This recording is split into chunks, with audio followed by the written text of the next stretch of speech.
Olá, eu sou Renos Vakis, economista sênior do Banco Mundial e seu anfitrião de Acelerando o Desenvolvimento. Ideias para Impacto. Este não é um podcast comum, é uma conversa impulsionada por IA, trazida a você pelo Instituto do Banco Mundial para o Desenvolvimento Econômico, onde desvendamos as pesquisas mais recentes com um objetivo em mente: transformar grandes ideias em impacto no mundo real. Vamos começar. Obrigado pela introdução, Renos.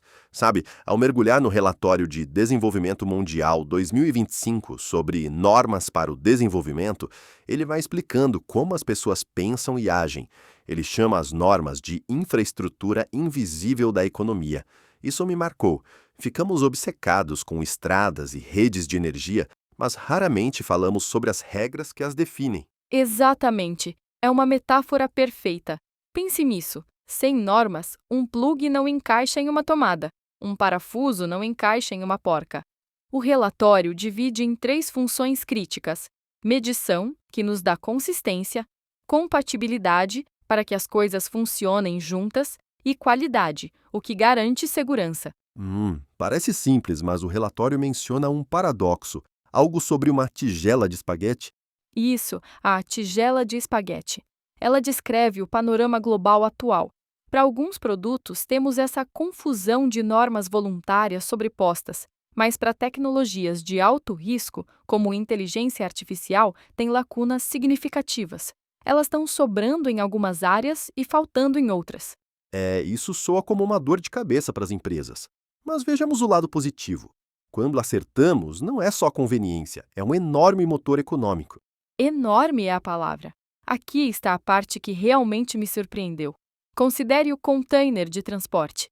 Apenas ao padronizar essa caixa metálica, o comércio entre economias avançadas aumentou 1.240% em 15 anos. Espera aí, mais de 1.200% só por uma caixa padronizada? Sim, isso supera o efeito combinado de todos os acordos comerciais do último meio século. E hoje, medidas técnicas não tarifárias, que muitas vezes estão ligadas a normas de qualidade, afetam quase 90% do comércio mundial. No final dos anos 90, isso era apenas 15%. Então, se você é um país em desenvolvimento, você realmente não pode deixar de participar. Você deve jogar o jogo. Sim, e jogar o jogo vale a pena. Empresas em países de baixa e média-baixa renda que adotam essas normas internacionais relatam altas de vendas maiores do que empresas em países de alta renda. É um diferencial. Eu vi o exemplo da Tunísia no relatório. Não se tratava apenas de empresas locais se esforçando mais. Falava também de investimento estrangeiro direto, certo? Exatamente. No setor de componentes automotivos da Tunísia, o investimento estrangeiro trouxe as normas ISO 9001, além de normas ambientais. Isso forçou o ecossistema local a se atualizar. O resultado? Esse setor tem tido crescimento anual de 10% desde 2010. Ok, este é o porquê, mas o como está confuso. O relatório descreve uma trajetória para os formuladores de políticas: adaptar, alinhar e autorizar. Podemos detalhar isso melhor? É o roteiro. Primeiro, adaptar. Quando um país está em estágio inicial de desenvolvimento, ele deve adaptar normas internacionais à realidade local, se necessário. Você não quer apenas copiar e colar se não puder implementar. Certo, como o exemplo de normas para níveis de pesticidas em frutas e vegetais. Exatamente. Todos nós queremos comer frutas livres de pesticidas. Mas a realidade é que alcançar níveis baixos exige não só conhecimento, mas também acesso a laboratórios de testes. Frequentemente, ainda não há laboratórios suficientes em países de baixa e média renda. Adaptar normas internacionais às capacidades locais é crucial. Mas à medida que a capacidade cresce, passamos ao alinhar. Você quer que suas normas domésticas correspondam às normas internacionais para evitar atrito no comércio. E aí a etapa final é autorizar. Sim, eventualmente você quer um assento na mesa que define as regras globais. A China é o principal exemplo. Eles passaram de seguidor de normas para criador de normas. Especialistas da China estão cada vez mais representados em órgãos internacionais de desenvolvimento de normas como a ISO. Suas contribuições para normas internacionais saltaram de 13 antes do ano 2000 para 182 em 2015. Parece ótimo para a China, mas aqui está o ponto de atrito que notei. O relatório destaca uma grande lacuna de participação.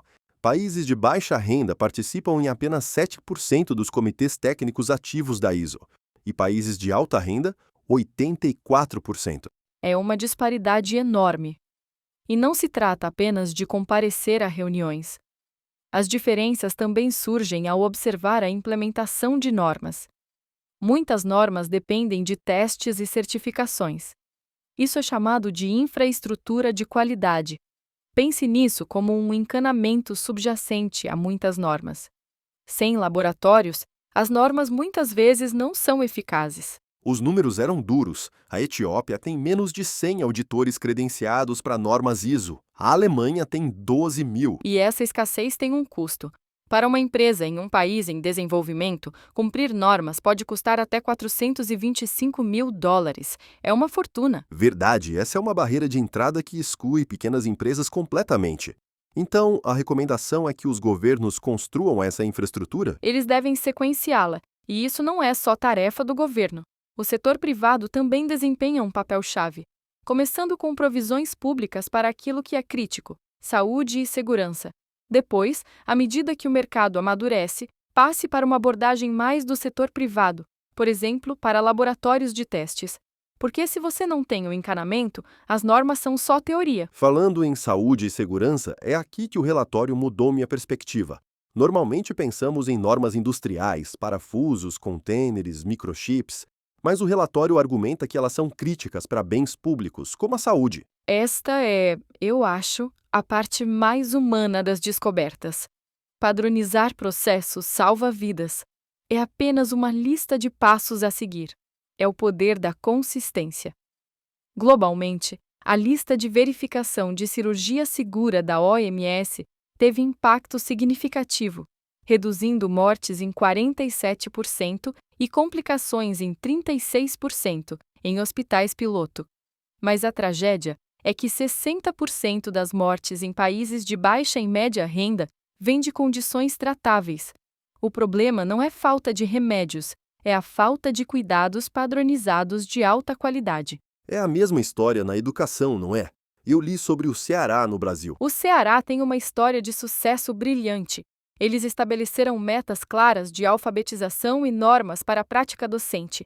Em menos de 20 anos, sua pontuação no Índice de Qualidade Educacional saltou de 3,2 para 7,7. Eles alcançaram a alfabetização quase universal no segundo ano. Mas há um problema, certo? Não dá para apenas elevar o padrão no papel. Correto. Veja o Paquistão. Eles exigiram maiores qualificações para os professores, um padrão mais alto no papel. Mas os resultados de aprendizagem dos alunos não melhoraram. Por quê? Porque a prática real na sala de aula não mudou. As normas devem transformar comportamentos, não apenas currículos. Isso também está ligado à seção ambiental. Temos normas de júri, que é o que a lei diz, e normas de facto, o que realmente acontece. E com a qualidade do ar, essa lacuna está literalmente matando pessoas. 99% da população mundial vive em áreas que excedem as diretrizes de qualidade do ar da OMS.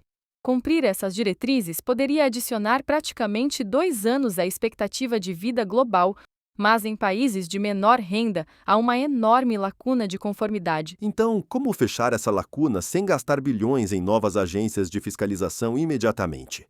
O relatório mencionou algo sobre a transparência, que atuaria como norma. Sim, é uma alavanca de política inteligente.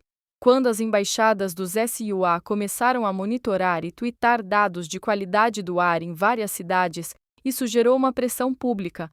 Os níveis de poluição nessas cidades caíram de 2 a 4 microgramas por metro cúbico, porque os governos tiveram que responder. A informação em si se tornou a norma. Fascinante. É como uma vez que você mede e mostra isso às pessoas, não dá para ignorar. Exatamente. E essa transparência também se aplica à governança. Em Gana, descobriram que 1/3 dos projetos do governo local, escolas, estradas, nunca são concluídos. As obras simplesmente param. E a maioria das pessoas assume que é corrupção, certo? Que alguém ficou com dinheiro. A maioria assume sim, mas os dados mostram que é, sobretudo, má gestão organizacional. É uma falha das normas na governança organizacional. Por exemplo, contratações baseadas em mérito variam enormemente. Dentro do mesmo governo, algumas agências contratam 100% com base no mérito, outras apenas 20%. Então, processos padronizados poderiam corrigir isso. Podem. Em Punjab, Paquistão, introduziram normas de pagamento por desempenho para os coletores de impostos. Simplesmente por padronizar incentivos, a arrecadação aumentou aproximadamente 40% em 2 anos. Isso é um retorno enorme sobre o investimento. Ok, cobrimos comércio, saúde, meio ambiente e governo. Mas olhando para frente, o relatório soa como um alerta sobre tecnologias transformadoras como IA, biotecnologia ou cibersegurança. Você está certo. Em algumas áreas, a inovação se move mais rápido que a regulação, e quando surgem lacunas, os consumidores enfrentam riscos inimagináveis. A comunidade global precisa concordar em normas confiáveis para tecnologias inovadoras antes que os consumidores fiquem desprotegidos. Precisamos que essa infraestrutura invisível seja construída para que a casa não desabe. Realmente, isso muda a forma como se enxerga o desenvolvimento. Não se trata apenas de investir dinheiro em um problema. Trata-se de construir a estrutura, medir, compatibilizar, verificar a qualidade que permitirá que o sistema funcione sozinho. Esse é o ponto importante. Normas são pontes entre a ambição e a realidade. Seja um container de transporte ou uma lista de verificação cirúrgica, estabelecer regras corretamente permite que os países passem de apenas sobreviver a prosperar de verdade. Capacita as pessoas a confiarem nos produtos que compram, no ar que respiram e nos governos que servem. A palavra é sua, Renos. Obrigado por se juntar a nós. Você pode encontrar o relatório completo em nosso site. Basta seguir o link na descrição. Assine para ser o primeiro a saber sobre os próximos episódios. E antes de ir, como você planeja colocar em prática o que aprendeu? E que tópicos você gostaria que explorássemos em seguida? Gostaríamos muito de saber. Até lá, adeus.